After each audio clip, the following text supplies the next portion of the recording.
There is a palpable fear by road users in Lagos over the upsurge in the operation of traffic robbers who have taken advantage of great luck caused by road construction and the obstruction from convoy of articulated vehicles along major routes owing to port businesses and other concerns. There are notable flashpoints where these hoodlums operate, like the top of the popular Akbongbon Bridge, Ikorodu Road, Oshodi Anthony Axis, Oshodi Solo Expressway, Lekki Ekpe Expressway, and Maltu Ojo Expressways, to mention a few. These traffic robbers occur irrespective of the time of the day. The audacity of a hoodlum is fierce.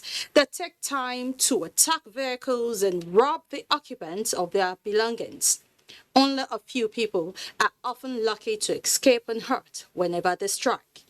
They used to operate under the cover of darkness, springing out from their hiding places, but today they brazenly display their acts of notoriety in broad daylight without fear of being apprehended by security agents. However, the Lagos State Police Command has reiterated its commitment to clear the metropolis of traffic robbers. Lagos residents are still waiting for the police to match words with action. Why this upsurge, and why is it appearing unchecked? What can the state security operatives and residents do to dislodge these criminal elements from the roads? These and more will be discussed on Panorama today, coming to you live from the Lagos Network Center of the Nigerian Television Authority. Don't forget that you can follow this news broadcast live on our website at nta.ng/alllive and on YouTube at NTA News Online. You can also visit our Facebook page at NTA Network News, a Twitter handle at NTA News Now, and on Instagram at NTA Network for updates. I am Adeola Komiakere.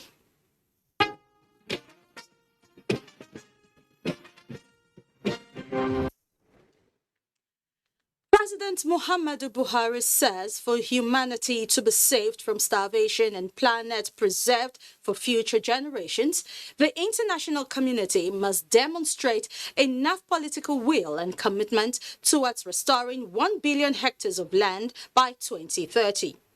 Speaking at the 15th conference of the United Nations Convention to Combat Desertification in Abuja, Côte d'Ivoire, the president warned that without a peaceful world, the problems of drought and desertification cannot be tackled effectively.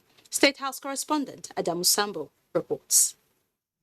The UN Conference on the Future of Land Stewardship is themed Land, Life, Legacy from Scarcity to Prosperity.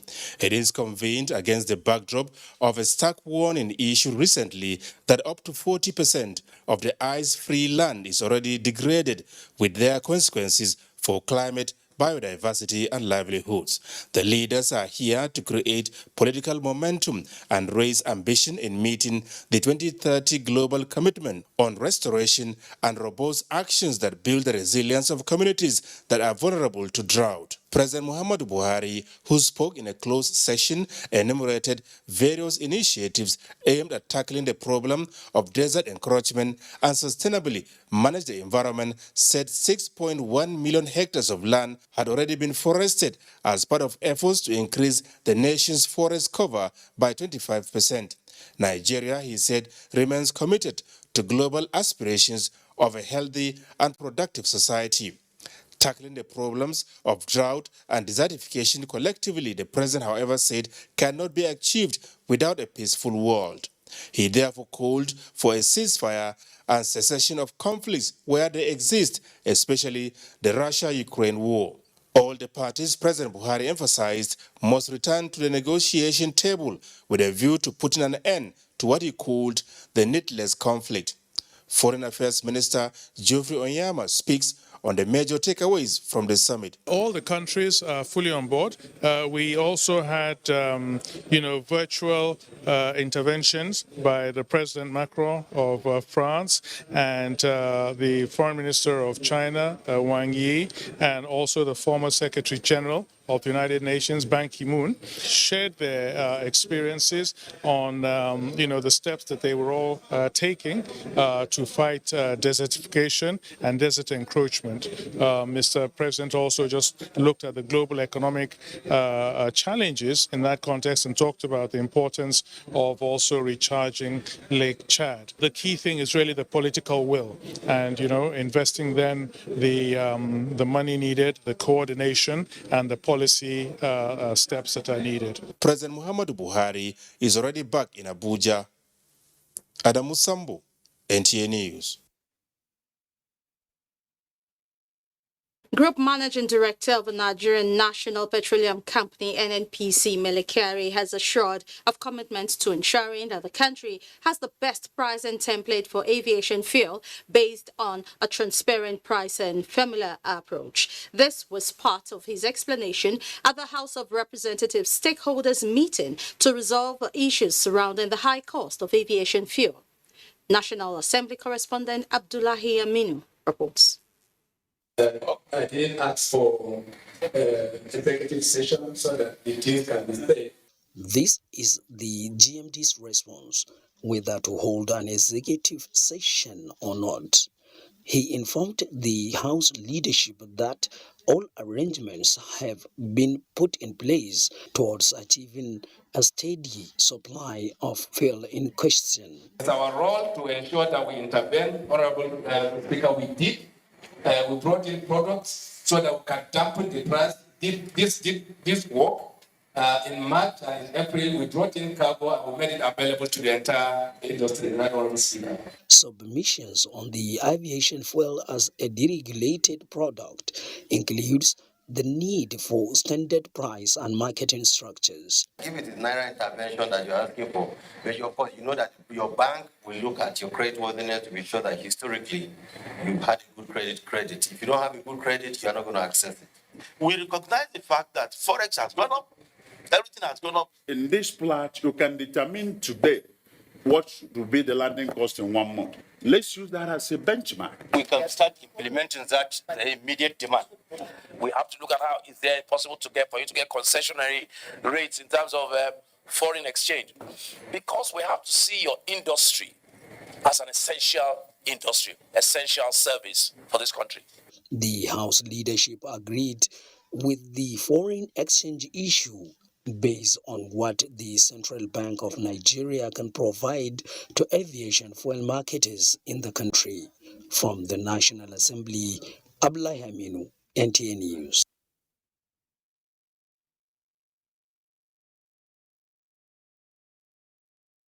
Parliament are in Abuja to strategize on issues of common concern. Top on the agenda is how to shake off the economic impact of a COVID-19 pandemic, which is a major drawback for most countries in Africa. National Assembly correspondent Lami Ali reports that enhancing Africa's post-COVID economic recovery through parliamentary leadership is the theme of a conference initiated by the Speaker of Nigeria's House of Representatives, Femi Gbajabiamila. Legislative intervention remained the key driver for economic and social improvements. Now, this Conference of Speakers and Heads of Parliament in Africa wants to provide a collaborative platform that will make the push to change the narrative on the continent. Drawing from experiences in other countries, participants did not lose sight of the fact that there is a need for paradigm shifts. Africa has come of age. Yet there is no gainsaying that we are far from achieving the highest potential that we are able to. Unfair global economic system. Africa is rich, but poor. We have everything, yet we have nothing. The issue of debt relief is an important one, and it's central to the economic policies and practices of our African government. The World Bank and the International Monetary Fund have in recent reports painted a not too pleasant picture of the economic outlook in Africa in post-pandemic. Current levels of public spending per capita in Africa are way too low.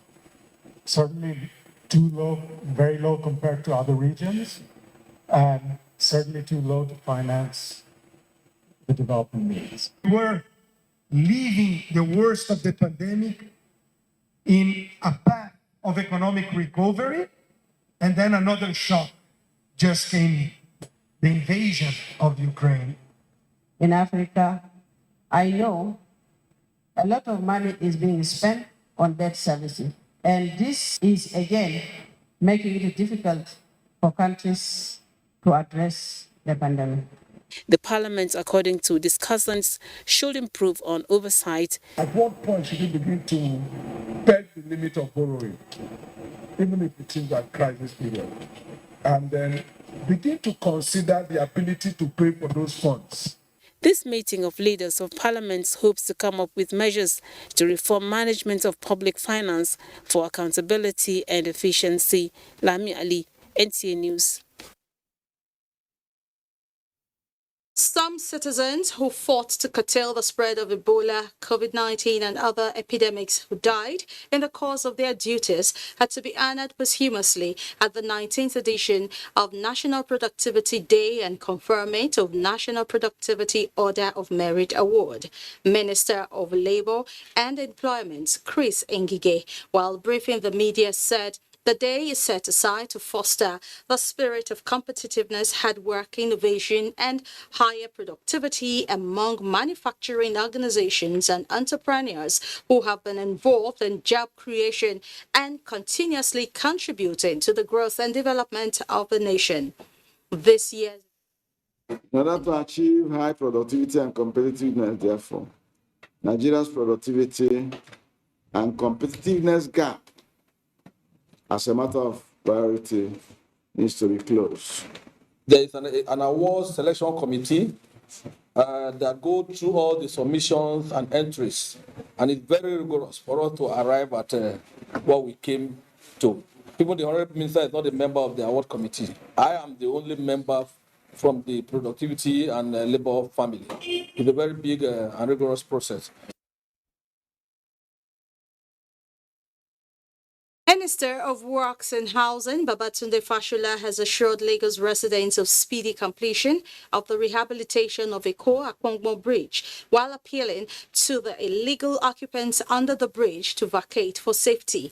The minister said this during the inspection of underbridges in Lagos. Ruth Aria Samuel reports. The visit by the minister was to ascertain the level of damage on the Akpongbo Bridge and the ongoing rehabilitation there. The minister, who was satisfied with the pace of work, assured Lagos residents of speedy completion of the project to reduce the stress residents and road users go through. The minister also inspected the Ojaoba, Obalende and Eko underbridges. He enlightened illegal occupants there of the dangers of operating all kinds of business activities. Briefing the media after the inspection, the minister noted that of the 105 bridges in the state, 22 have been completed. He further stated that the federal government remains committed to ensuring all the bridges in the state are safe and motorable. What the problem is, what the solution is. We have a plan to do it. We now need your support, your understanding, and your tolerance to enable us to do this for everybody's sake. The Eko Bridge Akpongbo underbridge has been shut down to enable repair work on the burnt section. In Lagos, Ruth Ariel Samuel, NTA News. You're watching Panorama on the network service of the NTA. Let's take a short break. More news when we return. But don't forget to follow this news broadcast live on our website at nta.ng/alllive and on all our other social media handles for updates. We'll be right back. It's an evil practice abolished all over the world over 200 years ago. But today, human traffickers are selling human beings as slaves in Africa. It is your responsibility to make sure that you and the people you know do not fall into slavery. Don't believe fake promises of jobs abroad. People went to say Libya, Italy no use you when they carry me on top water. 4 days now they lock me for inside house, no food, no water. I nearly die. Now God, when me heaven and earth, now save me. If you get 1 naira for Nigeria, you get junior one, you say you no get papa, you no get mama, now make you come out. I beg go they do farm work. You better pass person when enter road. Don't accept to travel to Europe through the Sahara Desert. You may be walking into slavery. Don't be a slave. This is a public service announcement brought to you by NTA.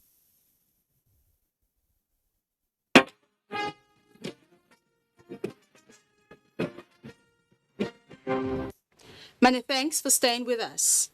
Security of lives and property remains critical to nation building, and a place like Lagos, being one of the busiest cities in Nigeria and as a commercial hub, records influx of people on a daily basis in search of livelihood. However, not all of them are here with good intentions.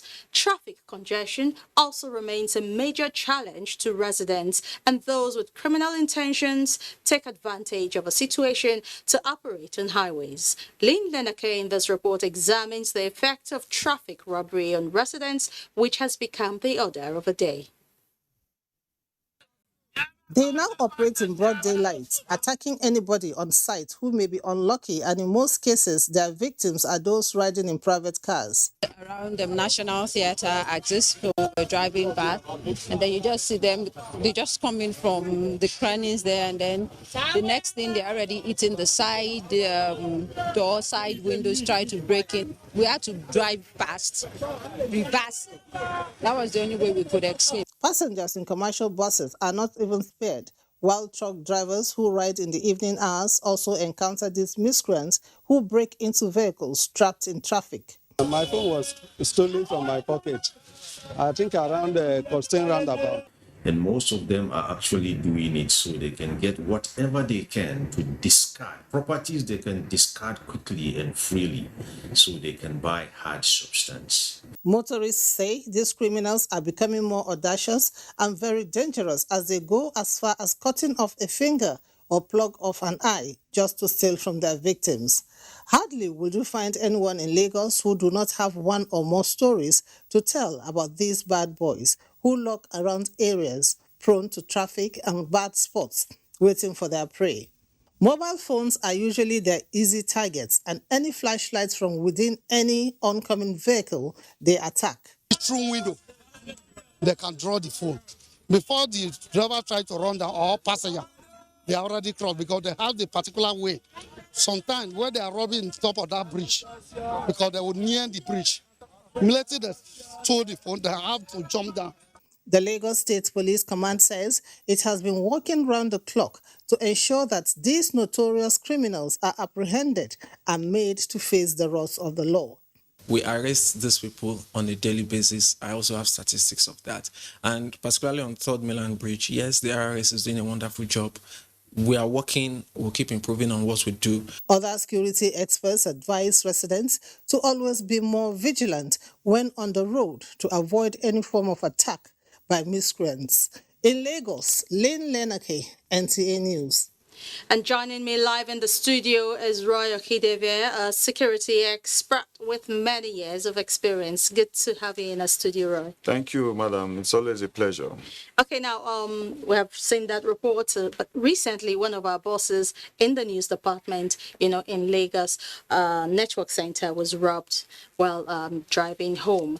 Her phones and other valuables, were taken from her. In fact, her car glass was also smashed. And it was really terrifying for her. Now, what feelers are you getting from the public on the prevalence of this crime in Lagos? Well, we listed some areas in the news earlier, and those things still exist, especially at certain hours, maybe early in the morning, late at night. But some daring ones will always come out during the daylight. Afternoon robberies happen too. So I'm thinking that is the vulnerability statistics of people on traffic, how loose, how not situational aware you are of the surroundings around you. Maybe you are caught up in one thing or the other, and you forget to be sure of your environment. Yes. So those are the entanglements. Okay, so one really needs to be alert at all times. Yeah. Okay, now flashing back to like 4 or 5 years ago, traffic robbery cases drastically dropped, but now the upsurge is overwhelming. What went wrong? Yeah, there's a lot of people we have been talking about unregistered residents. We have been talking about the influx of this catchment of people between that 13 years to 18, 19 years, all coming into Lagos. Lagos is a place where people come for greener pastures. So we need to employ the government and the police to do more in documenting these people. Most of them that you say ride Okada or they hawk, any kind of business that is an attraction to this set of people, those that carry waste disposal, you need to document them. You need to know who is their leader in XYZ area. Exactly. What is the database of those you have? From the office of the CP, from the office of the state governor, they should correlate actions and try to document them, know what they are doing, know who they are. Exactly. So those are areas that need to help. Yeah. Okay. Now, is the situation beyond redemption? It is. Let me tell you why I said beyond redemption. It is. Now, if we don't see an activity of extracting these people before they become perpetrators, then you will know it is not beyond redemption. Now, there's no extraction. Now, everywhere you go, there's always a cell of a criminal gang. A criminal does not just go to an area and start to operate. He will be dealt with. They already have their roles and responsibility. Even the hawkers, most of them are part of the people. They are like the sighters. They have phones. They can call and say, okay, there's a vehicle coming towards you. Because if I'm selling something and I'm looking into your car, looking at you, it won't look strange. Because you will say, I'm trying to sell something to you. Sometimes you tell them, I'm not interested. And they are still following you. Then you should know that maybe they are trying to scout around your car to see the vulnerability point. Yes, and if there are exposed valuables. Exactly. So if there are exposed valuables, they call their colleagues. Because most times, even when you shoo them off, they bring their head very close to your, your glass to see, inside the vehicle. Okay. Now, apart from the security agencies, what are the roles of individuals and communities in dislodging the incessant attackers? Well, individual roles are just to quickly go. You can go online, read what is about situational awareness, how to be sensitive to your environment, how to be alert when you notice that you are being perused, and how to make sure your valuables are not exposed. Some people just drop a laptop at the back seat. Exactly. Some people, but you see the traffic, you're already working on your phone and you are not giving a gap to look around to see if somebody is actually targeting you. Then for the agencies, they can have moles. Nothing is wrong for the police to release one of their madam to get a shop where they sell all this paraga and all these drinks. Yes, so you get Then you have 2 or 3 police ladies, young ones, that will be serving.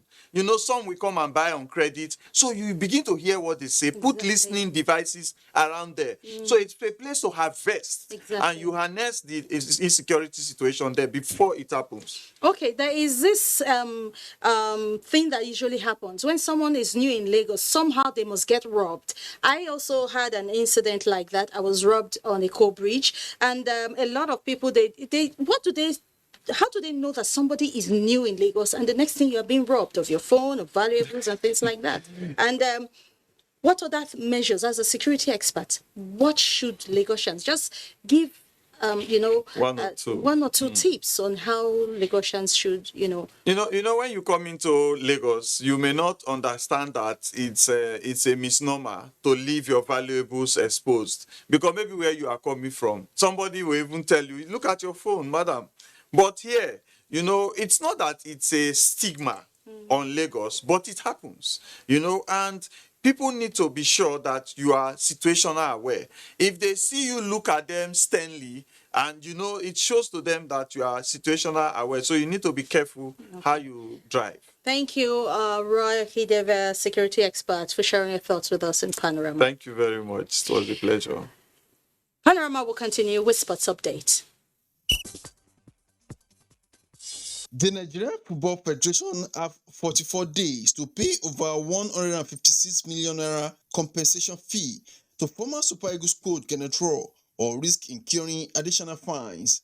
The coach had approached FIFA over what he described as unjust termination of appointment. From the English Premier League, Liverpool will have another opportunity to close the gap on the log behind Manchester City Tuesday night with an away date against Aston Villa. And from the Spanish League, Barcelona will take on Celta Figo Tuesday night, same for Granada against Athletic Bilbao. In volleyball, the 3 fixtures of the ongoing 2022 African Men's Clubs Volleyball Championship indicate that Espoir of Congo will take on Mada University of Ethiopia, as Club Olympic of Kilibia has a date with FAP of Cameroon. Nigeria Customs, with 2-set lead, lost 2-3 to Port Douala of Cameroon on Monday. With sports updates, Olumide Gotola, NTA News. And that is Panorama today. But before we go, remember that the fastest and easiest way to becoming a star is to connect with the NTA to stand against rape and rapists. I am Adeola Komiakere. Enjoy the rest of your day.